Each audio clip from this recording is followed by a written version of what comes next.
on the fumble. Blitz is on. And Coleman gets out to the 44. Larry Gordon shot in from his linebacker spot, but the play was inside Gordon. For short yardage, it'll be 3rd down and 7.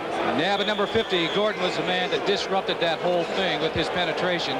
He messed up the timing. They didn't want to cut it off inside as quickly as they did, giving A.J. Dewey an opportunity to come up with a tackle. They call him an A student, aggressive and active and agile. Angry.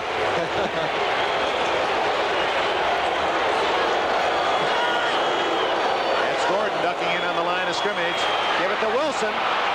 He's got a 1st down, but there's a penalty flag down. Wilson driving all the way to the Miami 43. Now let's check the penalty call. Dick Jorgensen to signal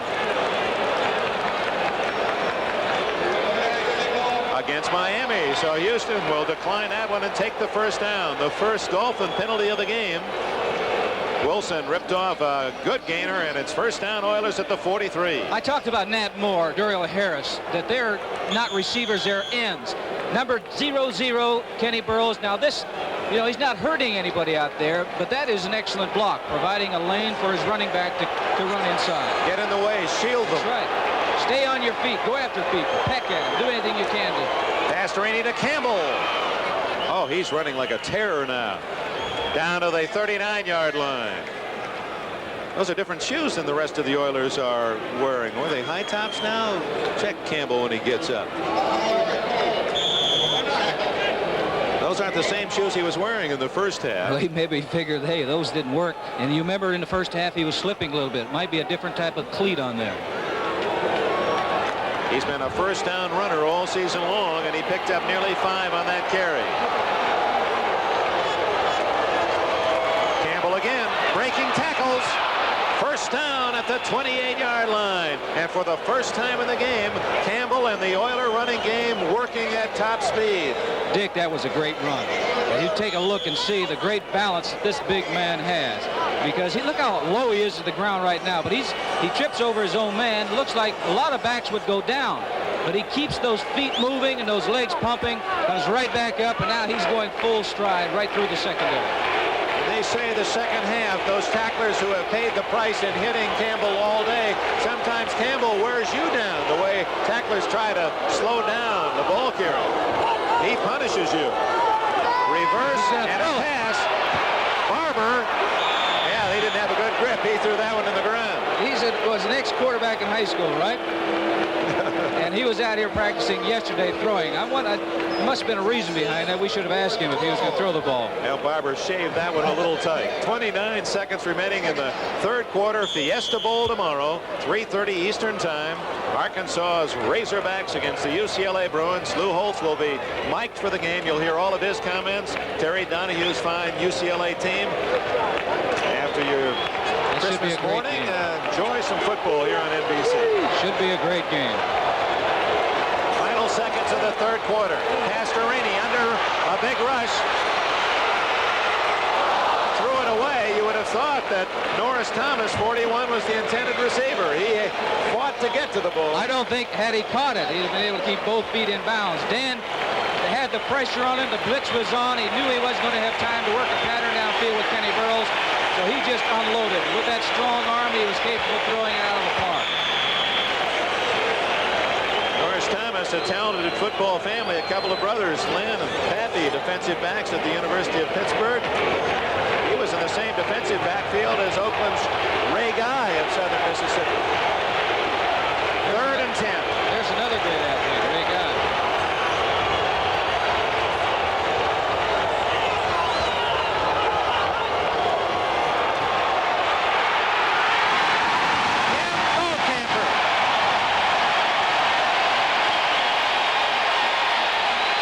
Camper's 2nd sack. He's also blocked a field goal. He has been the Dolphins' star on defense. He sure has, and I know that Ronnie Coleman was standing there with his arms on his hips. And here it is, the blitz coming to the outside. Ronnie, that's your man, Ron.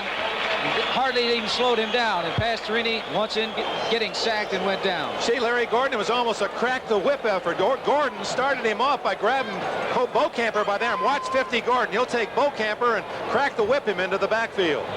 47 is supposed to block him. Either. The end of the third quarter in Miami's Orange Bowl. 15 minutes or more to go. It's a new game as we start the fourth period. Houston 7 and statistically, but the game is tied at 7. A fake. Who's got it? At the 30. At the 23-yard line, short of the first down, is number 39, Larry Poole, the ex-Cleveland Brown runner. Miami will get the ball anyway, but not a bad place to try. No, that was the opportunity to do it, because even if it's not successful, Miami's not going to have that great a field position. And the way that the kicker's been kicking, he's been kicking into the end zone, so it's going to come out to the 20 anyway. So maybe they gave up 3 yards. It was worth the chance. Poole gained about 10, but it was 4th and 14. A little razzle-dazzle, but number 50, Gordon, once again, he's staying at home by staying at home, playing his position. 2 outside linebackers, Gordon and Beaucamper. Outstanding play for Miami again today. Tillman lines up left. Goulash and Williams behind Greasy. Goulash. Not much. Ted Washington. Jim Young made the tackle. Here's that address again for your tax-deductible contribution to help our American Olympic athletes. U.S. Olympics, Post Office Box 1980N, Cathedral Station, Boston 02118. We're drawing ever closer to the Olympic Games in Moscow 1980, and we hope you'll feel more a part of it by making your tax-deductible contribution. Well, they started way back in July. And one of these teams will go home, their season over. At the moment, a 7-7 tie. Duriel Harris. And a fine defensive tackle by the veteran Willie Alexander. Open field. Alexander, he was isolated. He had to make the stop, or Harris gains about 15 or more. If he did not make that stop, the offensive guard was coming around and picking up the safety man. That was Laxo. And so it was one-on-one with Alexander against Duriel Harris. And I'll tell you, defensive backs do not want one-on-one with Duriel Harris, but he made a fine play. Textbook tackle, the ball at the 26-yard line. 3rd and 7. Moore in the backfield, lined up at left halfback. Watch Moore. Greasy's looking for him. He finds him short of the first down at the 30. Greg Bingham was watching number 89 too. They are well aware of number 89, Matt Moore, and hopefully he's okay, that he's saying that he's all right. I think he's more disappointed in the fact well, that he's disappointed that he didn't go far enough. Now, outstanding receivers like Nat Moore know you go far enough to make the first down. See, he didn't get deep enough. He misjudged the yardage out there. He should have gone maybe 5 yards further, and if he makes the catch, he's at the first down territory. Robert Woods, who was a recreation leader in Little Rock, Arkansas a month ago, but wearing number 42 of the Oilers, stands back at the 25-yard line as Roberts, who's been an outstanding kicker, almost a 48-yard average, gets ready to root it out of there. I'm sure Robert Woods is saying, how about kicking it a little lower this time? Give me a chance to run it back. Low snap, but no pressure. Let it bounce. Those are a little easier to handle. The 20, the 25, down at the 30-yard line. Tackle made by 57, Sean Clancy, a reserve linebacker. Timeout. 12:43 remaining. Oilers 7, Miami 7. Ball begins on the 30th. And throughout the early months of 1979, follow the NCAA's top teams on NBC.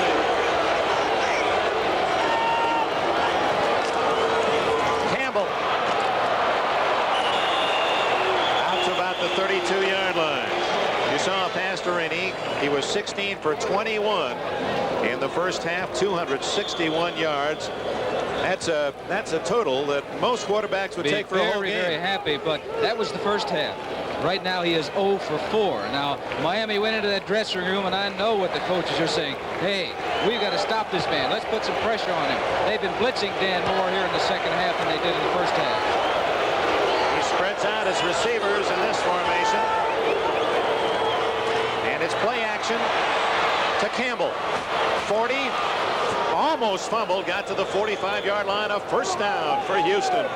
It's a good play. Play action fake to Earl Campbell. When the defensive linebacker saw that he didn't have the ball, then they kind of forgot about him. He just went downfield about 8 yards, turned around, he was wide open. Gifford Nielsen, the backup quarterback to Pastorini, number 14. A lot of way to go. Hey, you better believe it. You can see Earl Campbell right here. The linebackers forgot about him. Gordon was blitzing at the time, but he was wide open. He knew how far he had to go. And you can see him go upfield right now. He knew he had to pick up a couple of yards for a first down. Flanker screen to Burrow. 45, out of bounds at the 46. They gained but a yard as they got number 76, Morris Towns, out there to help the flanker. Bob Greasy, what do you think he's thinking now? I know what he's thinking. He's calculating. He's looking out. He's not really paying that much attention to what's going on the field right now. He's thinking about the plays that he's going to call, what they've been showing him here in the second half, any adjustments that he might have to make. He's thinking about what he's going to do when he gets back on the field. Look who's closest to him, 89, Nat Moore. That might be a clue. And Nat's saying, get the ball to me. Don't worry about it. I'll take care of it from there. 2nd and 9. Burrow.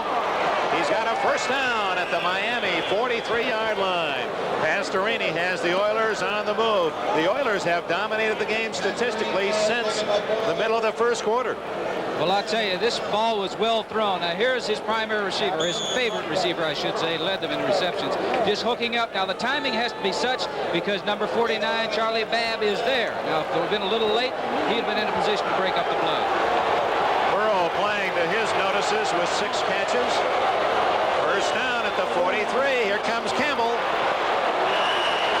Nothing much there. Maybe a yard or two for Earl. Vern Den-Herder, All-Pro in 75. Out of Central Iowa, 9th-round draft pick. He excels against the run. He shows you why in that play. He's a lot of man to block. 6'6" and 252. Well, they've been trying to go to his side many times with no success whatsoever so far. The only problem is when they go the other way, they're looking at Dewey and Gordon. Campbell is out. Robert Woods, an extra receiver, is in. Only one running back. Wilson behind Pastorini.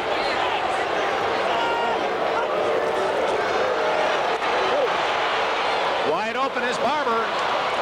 And he can hurt you when he runs.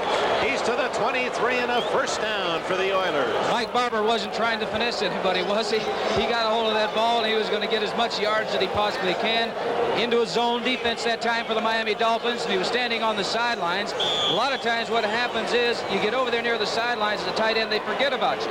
Linebacker Steve Toe trying to guard him. He picked up the first down. Barber, he's quite a team spirit guy. His name is Barber. He looks like he needs a shave. The Oilers into field goal range. And here's Campbell. Again, Den-Herder, Camper, and Rusty Chambers, 51, in on the hit. Bum Phillips. He's a player's coach. Well, they love him. He sure is. We were out here at practice yesterday, and you know, it's a very loose, not undisciplined, but a loose, easy come, easy go type of situation with the players out here, and they seem to be enjoying it, which is great to see. That players out here enjoy practicing, enjoy being here, enjoy playing in the game. Campbell, boy, that's an understatement. Rookie, Texas. He appears to be okay. The indestructible Earl Campbell takes a breather. That'll mean Ronnie Coleman is in the backfield. 2nd down and 8. They have to get an opportunity down here to come up with some points. An opportunity means that he can't afford a loss throwing the ball or an interception. Less than 9 minutes remain. Wilson to the 20, where it will be 3rd and 6. Bob Baumhauer, 73, from Alabama, in his second year. Den-Herder teamed up on the tackle. One thing about this natural turf out here, the players get dirty. When you get on synthetic turf, the uniforms are always clean. Bum Phillips into his first playoffs. Bum is 55. He must feel 85 at the moment. Crowd chants defense.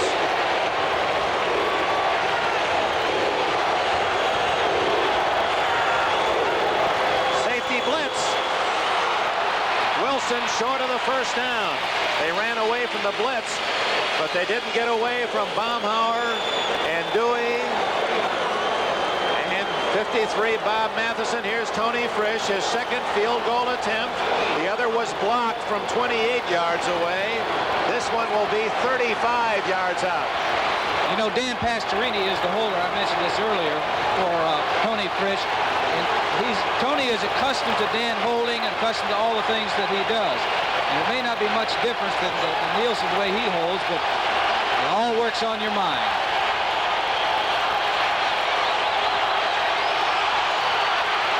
It's good. The Oilers take the lead for the first time in the game as Frisch hits it right down the middle. Gerald Yepremian, he may have a chance later to tie it. But the Oilers celebrate their first lead in this game, and that was a great kick.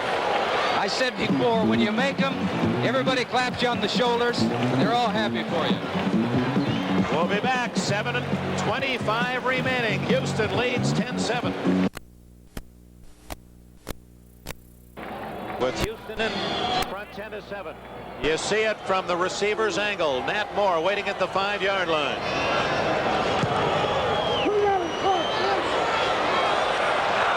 Line. Oh, it's Duriel Harris. 20, blockers, 30, 40, tripped up at the 43-yard line. Oh, he had his sights set on that goal line at the other end of the field. He was saying, I'll do it myself. It's only 100 yards down there. I can get that far. But what an exciting run back. Return man Duriel Harris. You remember, he was hurdling. The last kickoff, he tried to hurdle about 4 players. Bob Greasy brings his team onto the field. That's full go right there. He's not holding anything back. Trips up over his own man, and he knows he can get up and run. Although they did spot it back at the 42 when he went down. Harris left, Moore right. Here's Greasy to throw. Intercepted. Bingham at the 50. Tackled immediately by Boulash. Houston has its second interception, and the Oilers are in the driver's seat. He was trying to go to Duriel Harris. Duriel Harris was hooking or curling behind the linebacker, but he didn't get it up high enough. Really a great interception by number 54 out of Purdue University, Greg Bingham. Bingham did not have an interception all year. Oilers ball, 7:05 left. Houston 10, the Dolphins 7. As Greasy, you can see him holding that right side after throwing the football. Yes, that was right. That was the spot where he's got the torn cartilage in the rib area. Don Strock, who actually threw more touchdown passes than Greasy this year, so he did a good job early in the year when Bob was hurt, tuning up on the sidelines. But it's Houston's ball at the 49. Pastorini, incomplete. Little Robert Woods hit hard by Norris Thomas. Don't forget, after our game, NFL Sperry Report. Highlights of this game, and we're 7 minutes away from the end of this fourth quarter. A 10-7 Houston lead. There's the man who intercepted that last pass, Greg Bingham. Well, yeah, there's one Boilermaker to another, but Greasy didn't want to throw that to that particular Boilermaker. 2nd and 10. Greasy appears to be okay.